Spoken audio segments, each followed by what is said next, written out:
Hello everyone, मैं हूं निखत फ़ातिमा और आप सभी का स्वागत है मेरे new YouTube channel that is learn with Nikhat में। तो जैसे कि आप में से कुछ लोग तो मुझे अनअकैडमी लर्निंग ऐप पे देख चुके होंगे। स्पेशल क्लासेस मैंने ली थी पूरे SBI PO प्रीलिम्स 2020 को टारगेट करते हुए। मैंने 10 स्पेशल क्लासेस लिए थे, फ्री ऑफ कॉस्ट थे, वो सभी लोगों के लिए अवेलेबल थे। जो भी स्टूडेंट्स प्रिपरेशन करना चाहते हैं वो अभी भी मेरे रिकॉर्डेड लेसन्स जाकर देख सकते हैं। मैं डिस्क्रिप्शन बॉक्स में आपको लिंक भी प्रोवाइड कर दूंगी। तो अभी हमारे एक्सटेंडेड लॉकडाउन पीरियड में आपको बिल्कुल भी निराश नहीं होना है। बहुत सारे स्टूडेंट्स सिलेक्ट भी हुए हैं IBPS PO के लिए, क्लर्क के लिए, तो उनको बहुत बहुत congratulations from my side. And जो भी स्टूडेंट्स प्रिपेयर करना चाहते हैं for the upcoming examination, so you should keep preparing for the upcoming examinations. Do not lose hope कि लॉकडाउन कब खुलेगा, कब हम प्रिपेयर करेंगे। आपको इस टाइम का यूटिलाइज़ करना चाहिए सही तरीके से। It's a once in lifetime opportunity कि आपको इतना सारा टाइम मिल रहा है। अभी आपको जो भी चीज़ में इंटरेस्ट है आप उस चीज़ को घर बैठे परस्यू करने की कोशिश करें। तो जैसे कि यहाँ पे मैंने एक कोट दिया है आप लोगों के लिए, to motivate you all, to myself as well. Develop a passion for learning. If you do, you will never cease to grow. ठीक है, हमेशा हमको लर्निंग की हैबिट रखनी चाहिए।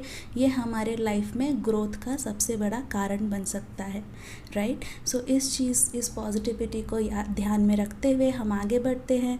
आज मैंने ये टॉपिक लिया है बहुत ही सिंपल सा येट कन्फ्यूजिंग। काफ़ी टाइम ऐसे सिचुएशंस में ऐसे सेंटेंसेस हम फेस करते हैं जहाँ पे कन्फ्यूजन अराइज होता है कि यहाँ पे हमें विच यूज़ करना चाहिए या दैट यूज़ करना चाहिए। तो आज का हमारा लेसन होने वाला है विच और दैट के बीच में जो कन्फ्यूजन अराइज होता है उसको क्लैरिफाई करने के लिए। ये लेसन डिवाइडेड है 2 पार्ट्स में। पहला वीडियो मैं अभी ये वाला बना रही हूँ जिसमें आपको मैं क्लैरिफाई करूँगी कि विच और दैट के बीच में क्या डिफरेंस है। And I will give you the second part of the video in which there will be a quiz, जिसमें आप टेस्ट करेंगे कि आपने क्या सीखा, क्या समझा, किस हद तक आपके डाउट्स क्लैरिफाई हो सके, और अपने स्कोर्स आप कमेंट सेक्शन में मुझे लिखकर बताएंगे। सो चलिए देखते हैं हमें इस लेसन में क्या क्या सीखने को मिलने वाला है। हम यहाँ पे डिस्कस करेंगे एरिया ऑफ कन्फ्यूजन, कहाँ कहाँ पर विच और दैट के बीच में कन्फ्यूजन अराइज होता है।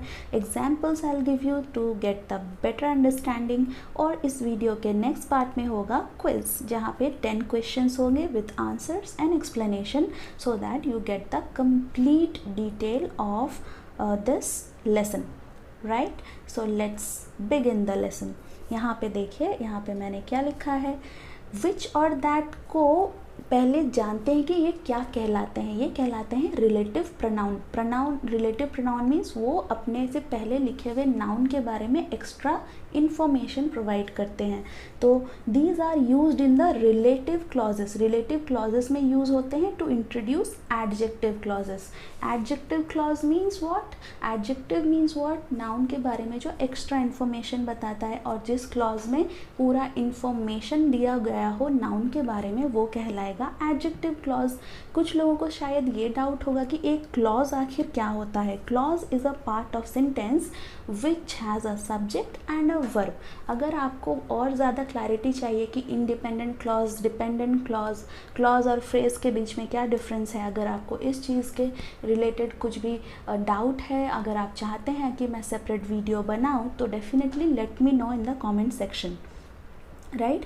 सो लेट्स बिगिन एंड सी कि क्या है ये रिलेटिव क्लॉज, क्या है ये एडजेक्टिव क्लॉज। तो इस स्लाइड में देखिए, मैंने आपको एक एग्जाम्पल दिया है जिसके थ्रू आप अच्छे तरीके से समझ पाएंगे कि इन दोनों में क्या डिफरेंस है, रिलेटिव क्लॉज और एडजेक्टिव क्लॉज। रिलेटिव क्लॉज कैसे एडजेक्टिव क्लॉज को इंट्रोड्यूस करता है। तो देखिए example, My new shoes which are from a new known brand are of cheap quality, right? So यहाँ पे ये जो sentence है it has 2 bits, 2 parts, ठीक है। तो my new shoes are which are from a known brand, this is one part. My new shoes are of cheap quality, this is another part. तो main मकसद इस sentence का कहने का क्या है, my new shoes are of cheap quality, और which are from a known brand is the relative clause and it is giving more information about the noun, so it is introducing the adjective clause। ठीक है, in this way इस चीज़ को और बेहतर तरीके से समझते हैं और देखते हैं कि which और that के बीच में आखिर confusion कब arise होता है। तो उस चीज़ को समझने के लिए I have given more examples here in this slide, so just have a look at it। My new shoes which are from a known brand are of cheap quality। इसमें जो highlighted part है ना, अगर हम इसको remove कर दें फिर भी हमारे सेंटेंस का मीनिंग बिल्कुल क्लियरली कन्वे हो रहा है, मैसेज क्लियरली कन्वे हो रहा है। तो यहाँ पे आपको क्या यहाँ से कंक्लूजन मिला, तो विच उस पार्ट ऑफ विच उस क्लॉज में यूज़ होता है जो नॉन एसेंशियल होता है। नॉन एसेंशियल मतलब अगर हम उसको रिमूव भी कर दें फिर भी हमारा सेंटेंस मीनिंगफुल होता है।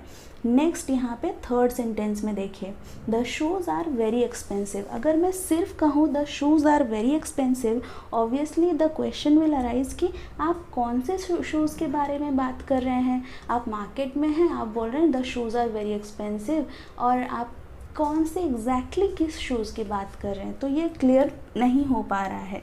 तो to give the proper information we need this. So see here in the fourth sentence, the shoes that I bought last week. So here this highlighted part which contains that, this is essential, this is necessary। So यहाँ से आपको better understanding मिल चुकी होगी कि जब हम essential information देना चाहते हैं we are going to use that। अगर हम सिर्फ एक्स्ट्रा डिटेल देना चाहते हैं, वो एसेंशियल नहीं है, तो हम यूज़ करेंगे विच। ठीक है, जैसा कि फर्स्ट सेंटेंस में आप देख सकते हैं, यही है डिफरेंस विच और दैट का। अगर इस चीज़ को और बेहतर तरीके से मैं आपको नोट बनाकर यहाँ पे मैंने रिप्रेजेंट किया है जिससे आपको पूरी तरीके से क्लैरिटी मिल जाए। तो देखिए यहाँ पर विच यूज़ होता है नॉन एसेंशियल क्लॉज में, दैट यूज़ होता है एसेंशियल क्लॉज में। No change in the meaning if you remove the clause, as you have seen in earlier in the sentences। You just can't get rid of the clause, so you cannot remove the clause which contains that and give the proper information, so it is essential। Which gives just extra detail and that is used to specify something in particular।